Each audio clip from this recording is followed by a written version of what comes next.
Hoje nós vamos estudar com vocês mais um texto do Evangelho de João que está falando sobre o julgamento de Jesus. Abra o Evangelho de João no capítulo 18. O Evangelho de João, capítulo 18. Antes de começar a leitura, quero orar mais uma vez com vocês. Pai querido que estás nos céus, com a Bíblia na mão, ao abri-la, precisamos da tua direção, do Espírito Santo sendo derramado sobre mim e sobre os meus irmãos. Abre a nossa mente para compreendermos a mensagem que o Senhor tem para nós. Em nome de Jesus. Amém. Evangelho de João, capítulo 18. Aqui diz: Jesus é preso. Vamos ler a partir do verso 1.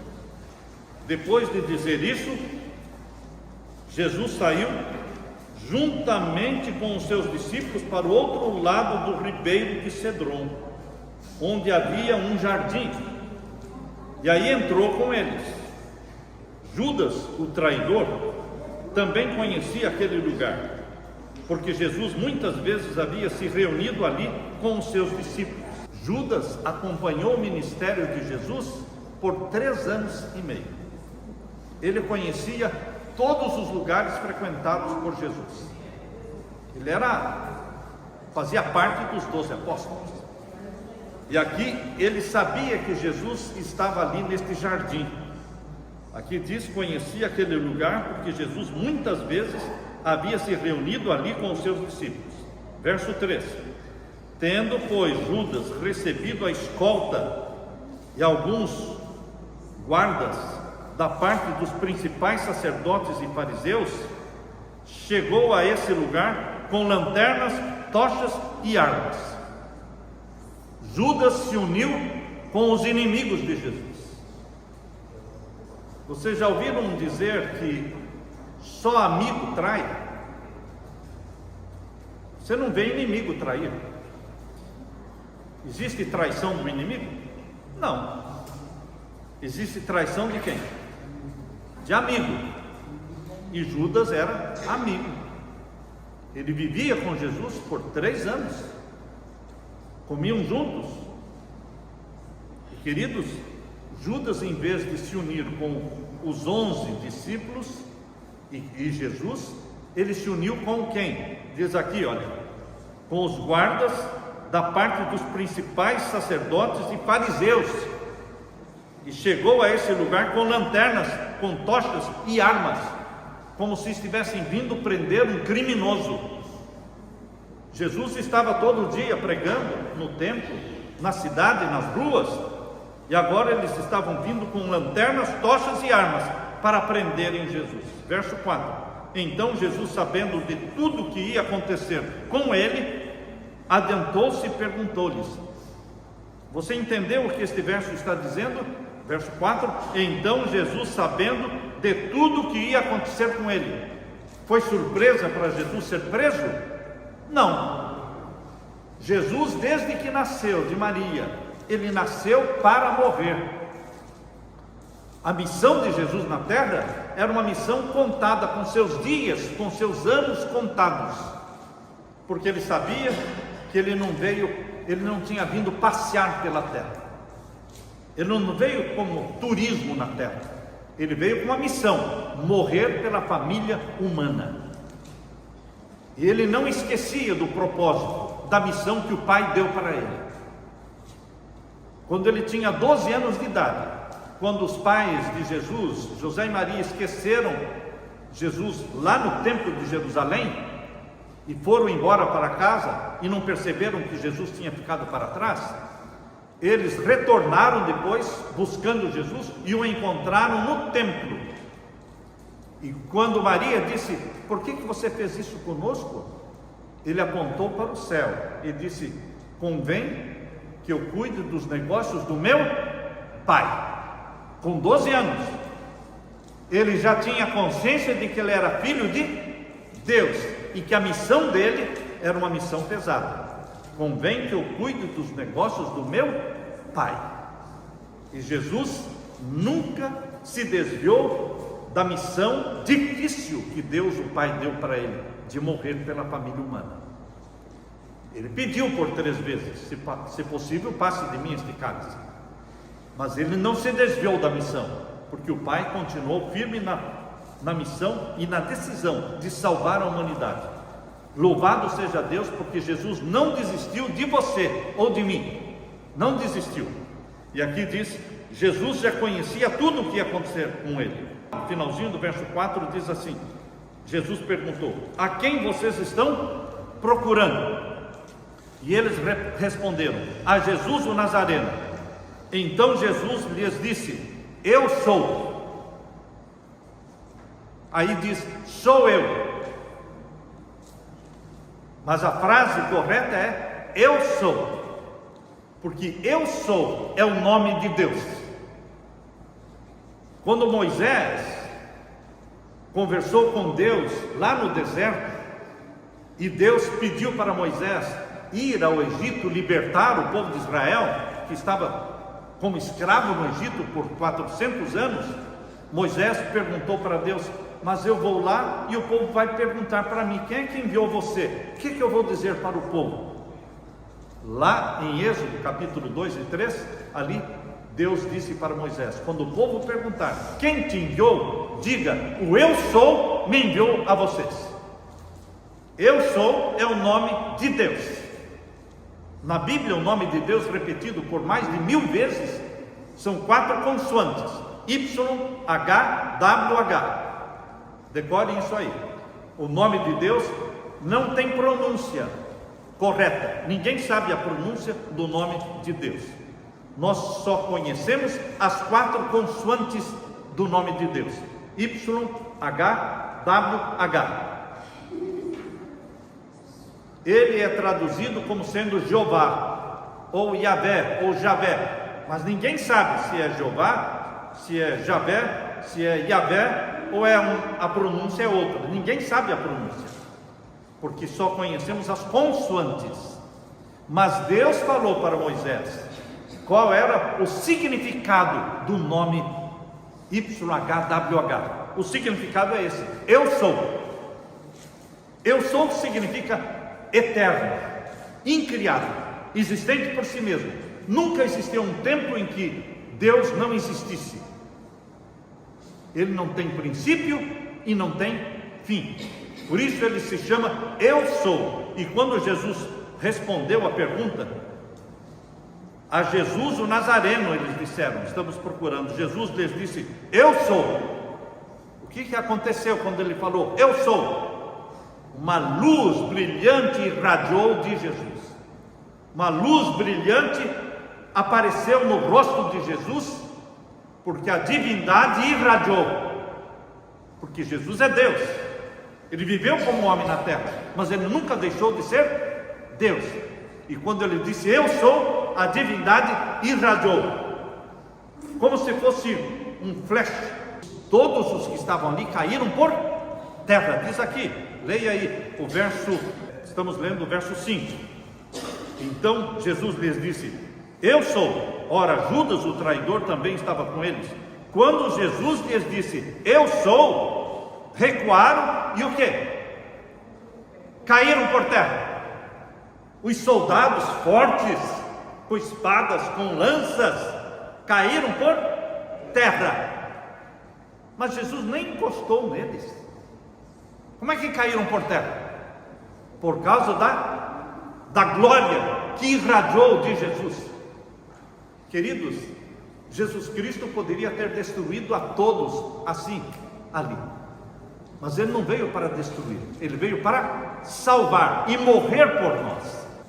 Todos caíram por terra, e então Jesus novamente perguntou, verso 7, leia o verso 7. Jesus de novo lhes perguntou, a quem vocês estão procurando? Pela segunda vez. Responderam, a Jesus o Nazareno. Então Jesus disse, já lhes falei que eu sou.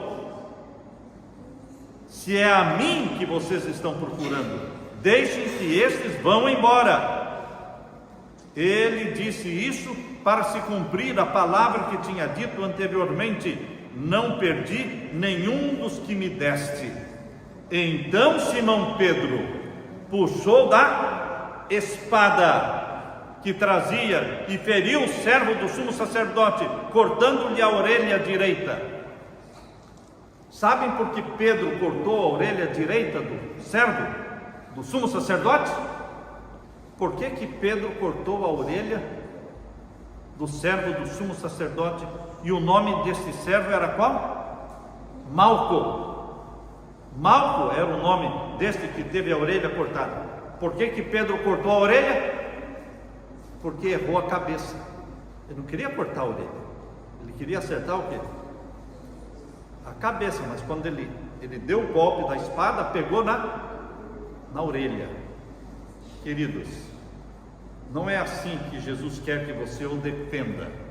Deus não quer que você defenda Jesus com armas, com espada, com faca ou com revólver. Não, você defende Jesus com a verdade da palavra de Deus. É a verdade que liberta. Conhecereis a verdade e a verdade vos libertará. E aqui diz, verso 10: então Simão Pedro puxou da espada que trazia, feriu o servo do sumo sacerdote, cortando-lhe a orelha direita, e o nome do servo era Malco. E o que é que Jesus fez logo em seguida? Pegou a orelha do chão. Isso não está aqui, está no outro evangelho. No outro evangelho menciona que Jesus pegou a orelha e colocou no lugar dela. Curou no mesmo instante. Não era para aqueles soldados todos terem parado para pensar: o que é que estamos fazendo? Olha aí, ele pegou a orelha e colocou, e a orelha está curada. Era para eles terem pensado: vamos prender este homem, esse homem é de Deus. Ele só faz o bem, ressuscita os mortos, cura os enfermos, curou a orelha do servo. Queridos, mas as pessoas estavam cegas, porque Satanás cega as pessoas. As pessoas hoje também continuam sendo cegadas por Satanás. Não é o mundo todo que crê em Jesus, são poucos que buscam por Jesus, que creem em Jesus Cristo. Jesus disse para Pedro, verso 11: guarde a espada na bainha. Por acaso não beberei o cálice que o Pai me deu? Em outras palavras, você acha que eu não vou beber o cálice da morte? Eu vim para isso, eu nasci para isso, para morrer. Eu não vou fugir. Então guarde a sua espada, porque eu vou beber o cálice que o meu Pai está me dando, que é morrer pela humanidade. Graças a Deus, meu irmão, minha irmã, Jesus morreu pelos que viveram antes dele, no Antigo Testamento, e Jesus morreu por aqueles que viveriam depois dele, no Novo Testamento. Alcança você, chega até você a salvação. A salvação chegou nesta comunidade, porque Jesus decidiu beber o cálice da morte. Até hoje, Jesus Cristo está salvando, convidando: venham a mim, venham a mim, venham a mim. E todos os que vêm a Jesus são salvos, são perdoados. E aqui diz o verso 12: assim a escolta, o comandante e os guardas dos judeus prenderam Jesus e o amarraram. Então o levaram primeiramente a Anás, sogro de Caifás. Anás era sumo sacerdote, mas ele transferiu esse cargo para o genro dele, Caifás. Mas levaram primeiro para Anás, e depois, aqui diz, sogro de Caifás, sumo sacerdote naquele ano. Ora, Caifás era quem havia declarado aos judeus ser conveniente morrer um homem pelo povo. Verso 15: Simão Pedro e o outro discípulo seguiam Jesus. Quando você lê o evangelho de João, João não fala o nome dele. Sempre no evangelho de João você vê o fulano de tal com o outro discípulo. O outro discípulo é esse que está escrevendo, é ele, João. Simão Pedro e o outro discípulo. É uma forma de João falar dele. Ele nunca fala Simão Pedro e João, que é João que está escrevendo. E ele fala o outro discípulo. Seguiam Jesus, estavam indo juntos. Jesus estava sendo levado preso e João e Pedro estavam indo juntos. Agora veja, esse discípulo, que é João, era conhecido do sumo sacerdote. e por isso conseguiu entrar no pátio da casa desse com Jesus. João era conhecido, entrou. Pedro não era conhecido, ficou fora. E olha o detalhe, verso 16: Pedro, porém, ficou de fora, junto à porta. O outro discípulo, quem é ele? João, que era conhecido do sumo sacerdote, saiu, falou com a encarregada da porta e levou Pedro para dentro. Olha como esse discípulo, João, que é chamado discípulo amado, ele é um discípulo amado mesmo, é bondoso, carinhoso, e ele trouxe Pedro para dentro. Mas quando Pedro entrou, veja o verso 17, então a empregada encarregada da porta perguntou a Pedro: você também não é um dos discípulos desse homem? Ele respondeu: não sou. Que tal? Foi bonito isso? 3 anos andando com Jesus. Lembrem-se que Pedro foi aquele que disse: mesmo que todos te neguem, eu não te negarei. Ninguém falou isso, só Pedro falou, todos ficaram quietos, mas Pedro disse: mesmo que todos te neguem, eu não te negarei. E foi o que o primeiro a negar. Eu não sou discípulo dele. Verso 18: os servos e os guardas estavam ali, tendo acendido uma fogueira por causa do frio, e se aqueciam. Pedro estava no meio deles, aquecendo-se também. Pedro estava no meio da rodinha, ao redor da fogueira, com os inimigos de Jesus. João não estava ali. João estava lá pertinho de Jesus. Pedro estava distante de Jesus, lá na rodinha dos escarnecedores. Quem está na rodinha dos escarnecedores, quem está na rodinha daqueles que não amam a Deus, vai colher consequências. E foi o que aconteceu com Pedro. Verso 19: então o sumo sacerdote interrogou a Jesus a respeito dos seus discípulos e da sua doutrina, e Jesus lhe respondeu: eu tenho falado francamente ao mundo. Sempre ensinei, tanto nas sinagogas como no templo, onde todos os judeus se reúnem. Não disse nada em segredo. Por que o Senhor está perguntando para mim? Pergunte aos que ouviram o que lhes falei. Eles sabem muito bem o que eu disse. Pergunte ao povo, Jesus disse. Eles sabem o que eu preguei. Nunca preguei contra ninguém. Prego o amor, prego a paz, curo as pessoas. Verso 22: quando Jesus disse isso, um dos guardas que estavam ali deu-lhe o que? Uma bofetada. O que Jesus fez de errado para receber uma bofetada? Nada.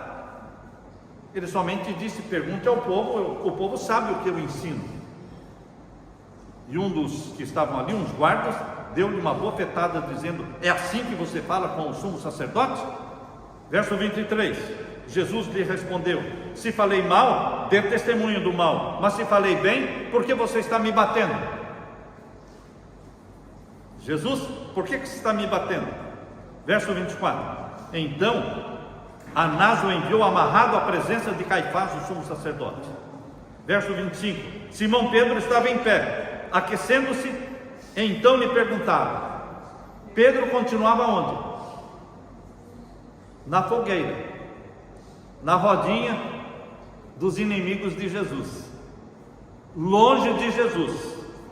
Quando você anda longe de Jesus, você peca.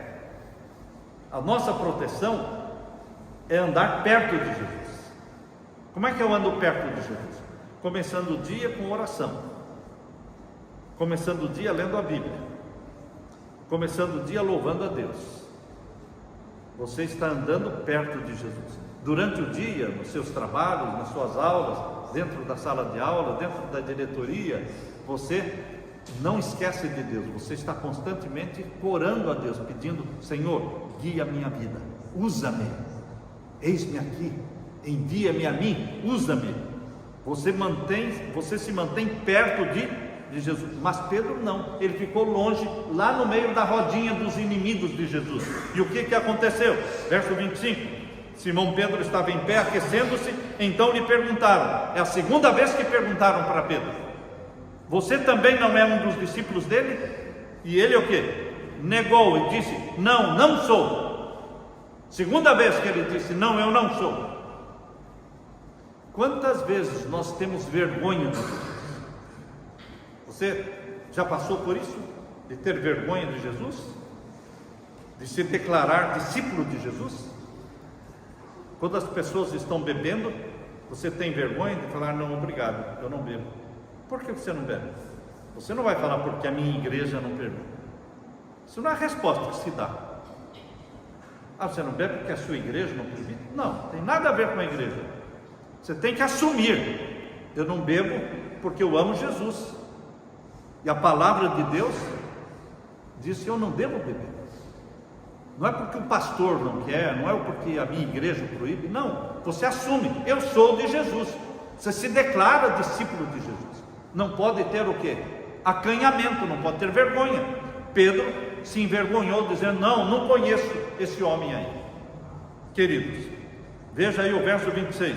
Um dos servos do sumo sacerdote, parente daquele a quem Pedro tinha cortado a orelha. O mundo é pequeno, né, irmãos? O mundo é pequeno. Ali no meio daquela rodinha tinha um parente de Malco. Quem era Malco? O guarda que Pedro tinha cortado a orelha. Ora, ele sabia quem era Pedro, que Pedro cortou a orelha do parente dele. E olha aí, verso 26. Um dos servos do sumo sacerdote, parente daquele a quem Pedro tinha decepado a orelha, perguntou: não é verdade que eu vi você no jardim com ele? Verso 27. De novo Pedro o quê? Negou. E no mesmo instante o galo cantou. No mesmo instante o galo cantou.